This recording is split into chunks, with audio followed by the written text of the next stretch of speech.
Cette formation de 3 jours, comme M. Chardy le disait, tant sur le plan du contenu ainsi que dans l'approche et la méthodologie adoptée, est indéniablement d'une utilité pratique pour tous les agents de l'Office national, de l'Office d'assistance aux réfugiés, l'ONACS. Donc la formation contribuera sans nul doute au renforcement des capacités des agents de fonctionnaires en charge des questions relatives à la protection et aussi à l'attribution du statut de réfugié. Nous savons d'emblée l'importance de responsabilités qui reposent sur leurs épaules dans l'accueil et la protection de ces personnes qui ont fui les guerres et les persécutions. Nous voulons aussi, à l'occasion du lancement de ces séminaires, remercier le peuple et le gouvernement de la République de Djibouti pour leur fidélité et attachement sans hésiter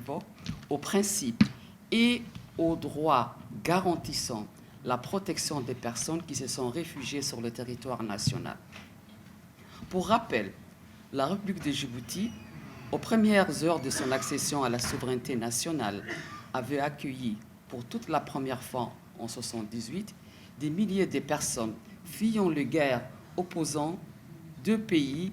voisins avec lesquels elle partage des centaines de kilomètres de frontières communes.